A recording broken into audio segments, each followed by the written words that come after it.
So, after quite a break to play some Fallout 4, we're back to Concrete Play. Today we're going to talk about pacing, which I don't think I've talked about before. But it's important, and a lot of people overlook it, so I thought I would make it super clear how to do a little bit of basic pacing and how to avoid some of the more basic pitfalls. A lot of indie devs have a serious problem with their pacing, and they don't even realize it. So, I'm going to give you a couple of major tips, but right up front, the very first tip I'm going to give you: get someone to play test your game, and make sure that it's someone who hasn't play tested your game before. You want to make sure that your pacing isn't going to get too slow or so fast that it's confusing, and that's a very, very common problem, and the number one absolute best way to make sure that you didn't screw it up royally: get someone to play it, watch them play it, watch them get bored or watch them get confused. That said, let's move on to some of the basic rules of pacing. So pacing is about the experience that your player has as they are marching through your game, and they're goofing along, doop-de-doop-de-doop, playing your game, and you want to make sure that they are never going to be so bored that they quit or confused or whatever. So generally speaking, it's recommended that you have a kind of up and down feel to your pacing. Pretty basic idea. As the player learns more or feels more, they do adapt. So you can't simply keep it high all the time. You have to back off and then come back, and back off and then come back. So more or less, you can think of pacing in two ways. You can think of it as skill-centric, or you can think of it as emotion-centric. And the different kinds of games that exist will use one or the other more frequently. Let's talk about skill first, because I can cover that in about 2 minutes. This is something that's pretty well understood. You can find a lot of tutorials everywhere, but let's go ahead and just cover it. If you're making a game like Angry Birds, it's a skill-based pacing system. There's no storyline that you need to get involved with. You don't have to worry about the epic battle of good and evil. You don't have to figure out who you're going to side with or how sad to feel when one of your birds dies or whatever. Instead, you just kind of fire birds at pigs. But this is a very well-paced game. Plants vs. Zombies, also very well-paced. They're very, very well-paced. And the way that they do it is very straightforward. It is a formula, and it's a formula for a reason. You don't need to try to break this formula, you just need to follow it. And the formula is: 1 level, introduce a new concept. 2nd level, play with. And this is so well understood that it even gets used in Mario and stuff. Difference between this and a Mario levels are generally long enough that you can just have it in 2 halves rather than having 2 discrete levels. But for something small like this, you have 2 discrete levels. Otherwise, it's first half and second half. But the concept is the same. You introduce a concept, and you give the player enough time to show that they understand what the concept is about in a relatively safe environment. And then you challenge them a little bit. You make it a little bit rough. You make sure that they get to really feel how that works. This works regardless of what the gameplay is, whether it's a new kind of bird or a new kind of pig or the fact that a shop exists. All of that stuff is very, very similar. You just introduce the concept and then you let them play with it, and you make sure that there is a very clear divide between those 2 halves. Now, some games have integral pacing, for example, Threes. If you've never played Threes, you should go play it. Don't play any of the knockoffs like 2048. Play Threes. It's free, so there's no excuse. In Threes, you pile up numbers, but as you play, you take up pieces of the board with your high-level numbers, so the amount of space you have free to move things around slowly dwindles as your play goes along. And this is a kind of integral pacing where the challenge keeps getting harder and harder and harder and harder. It's very well done, especially because the challenge does back off. You can combine numbers, so once you get to a stage where you can combine numbers, you can free up some space, and you can get a little bit of that pacing back. And that's that saw shape, and up and down and up and down. So as you go up, it steadily gets higher and higher and higher, harder and harder and harder, but there are moments when it backs off. And that is classic. Now, most of you aren't probably going to be thinking like this. Very few people can make really, really good one-screen, one-level puzzle games. It is really an art. But if you do, make sure to build this same pace system into it. If you do plan to build this kind of game, play threes. It is exquisitely designed, and you can learn it, less than 10 minutes. You'll understand it. Let's go over to emotional pacing. Emotional pacing is a lot more complex because emotions are more complex, or at least less well understood. So in, let's say, a JRPG, or maybe a first-person shooter, or really any old game like a GTA clone, anything with a plot, your player is going to be moving through this relatively long game, and they're going to be experiencing a lot of different kinds of moods. Now, if all of your game has the exact same mood, your players are probably going to get bored, so that's why you keep switching it up. And most of these switch up the mood by switching out the level. A JRPG introduces a new dungeon, first-person shooter introduces a new level, GTA might unlock a new area, or send you on a mission to, some place that's absurd, like flying in the clouds or in the sewers somewhere. And those are ways to change out your pace. Now, this isn't a simple seesaw like we had before. This is much more complicated because the players adapt at different rates, and they feel the urge to do things at different rates. One of the great things about open world games is that they let the player figure out what they're in the mood to do at any given time. And that's a really powerful tool, but you still have to understand the basics of pacing so that you can make sure there are always things available that they want to do. So how do you do pacing in this kind of situation? Well, let's take a quick look at a classic. This is Chrono Trigger. I'm going to be doing a few minor spoilers, so if you've never played Chrono Trigger, go play it.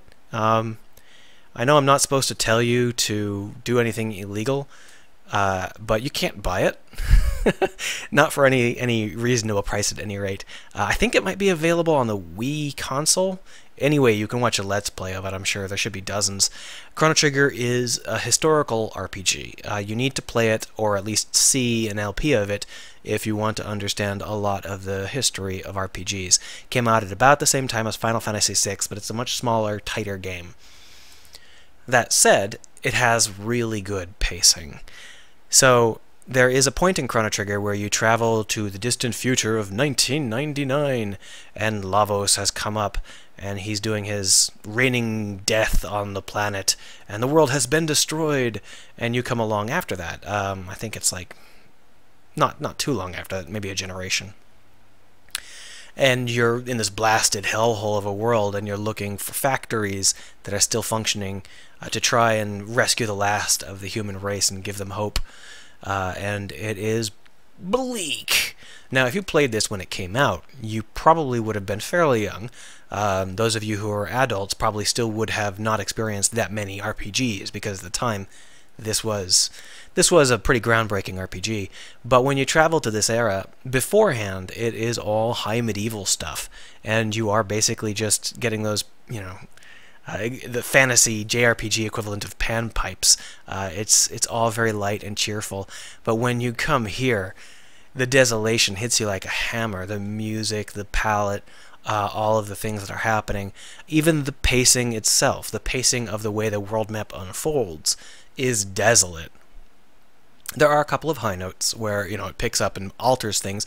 You get to race some dudes, and it's got very cheerful music, and you've got stuff like that. But by and large, this place is desolate, and it really, really feels desolate. And I don't know anyone who played Chrono Trigger, just going into it and playing it, and didn't get like, whoa, what the hell is this, when they went into the future. It's made a little bit more pronounced because the future has a deliberate step up in difficulty.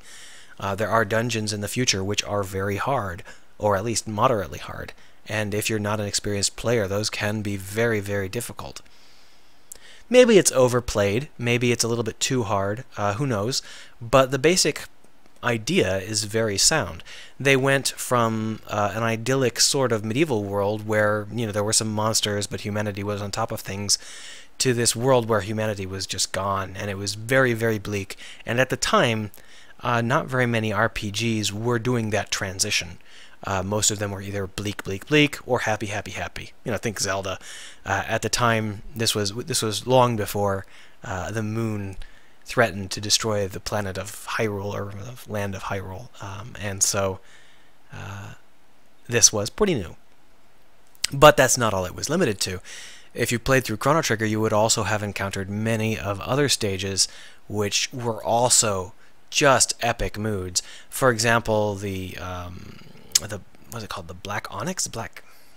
Oh shoot, I've forgotten the name of the floating city that the queen is on. This thing floats through several time periods, and you can attack it in many different time periods. And it is has its own rather unique mood to it. It's not just a it's not just another base. It has a strong mood to it. The funny thing is, this game has two distinct floating island thingies, the other one being the Kingdom of Zeal, which has a completely different and also extraordinarily memorable mood. So in a story like this, where you have a bunch of places and you're going more or less linearly through them, the key to pacing is to make sure that all of your places feel very different. This is also true of an open world game. If you're doing an open world game, you need to make sure that your various places feel super distinct, because the whole point is a player is going to choose where he goes based on how he's feeling, and if that player is feeling one way, they'll go one place, and if feeling another way, they'll go another place. Even if they're only feeling it a little bit and they go there, they'll get drawn in by your presumably expert mood. So it's very important to craft the mood in these locations, and that will be a huge step towards having good pacing. So I've mentioned this before, in RPGs, in fantasy RPGs at least, there is this litany that people chant, and it's like, you know, volcano, ice fields, idyllic village, ruins, deep forest. You know, you can just list all of the levels that generally go in these games. And I mentioned that there wasn't really anything wrong with that idea. You can do this. The reason that these work so well is because each of them can have an extraordinarily distinct feel to them. Now, making a distinct feel involves changing out the music, the palette, the sound effects if you can manage it, and also designing the levels to take a different amount of time or effort to get through. So, for example, if you were designing a volcano, you might make it quite cramped, and you know, these tiny little passages underground inside the volcano just creeping around everywhere, and you got like magma pits, and you have to worry about the magma in the middle of the road, and you have to slow down and be like, okay, well, can I cross here? Maybe I need to back off and go around and find like a key that freezes the volcano's floor or something. In the ice fields, on the other hand, you should have a largely open area which appeals, you know, it feels like it is this vast area where you are in trouble. There is no way that you're going to find your way back to civilization. You're stuck on this ice field. By changing out as many of the features as you can and not overlooking any of them, you can give these dramatically different places dramatically different feels, and that will keep your pacing fresh and strong. So yes, you're going to the ice fields. Oh, how prosaic. It's not prosaic if you switch out your core mechanics just a little bit. If you push those core mechanics to the extent where it feels like a new place. And you accompany that with all of the visuals and audio that you can manage to change out. Maybe there's icy wind blowing through the ice fields, and you only hear the music when you go inside into a little cave or a hut. And that's the only time you hear the ice field music. When you're outside, it's too cold. There's a lot of stuff you can do. It's very straightforward to think of these things. So think of them. Just make sure that you understand the idea here. You're trying to vary up your world, and a big part of your world is how the world plays. So you want to change your music, and you want to change your visuals, and you want to change your sound effects, and you want to change your enemies, but you also want to change how the game plays. You don't have to come up with new systems. You just have to push the systems that already exist as far as you can. This is made a little bit harder in certain kinds of games, like GTA, where you might think there's not enough difference between, you know, Swanky Heights and Murder Village Row. They're both basically the same kind of thing, except there are a lot of differences. You can take your Murder Village Row or whatever, and you can make it all these tiny little narrow streets with you know, just huge broken down buildings everywhere, and you know, people huddled around little fires. And as long as it's really, really cramped and hard to see, it's going to contrast really, really well with Swanky Heights, which is, you know, ranch houses and lots of big yards. Changing out the music will also help, as will changing out the palette. The sun always shines here, giving it a very bright and cheerful orange. Down here it's more of a murky blue, a green maybe, because the green doesn't necessarily mean forest, it could mean poison. This is the key to managing your emotional pacing. You need to make sure that your game really does hit the player with some new emotions. They need to have a new mood, a new feel. And this is separate from the concept of plot, but it's somewhat intertwined, because you don't want to be like, everything's great, yay, and then just murder someone. That's not going to work. You need to have some build-up. So you need to understand what mood the player is going to be in, and fortunately it's super easy to control that mood using music and basic gameplay tweaks.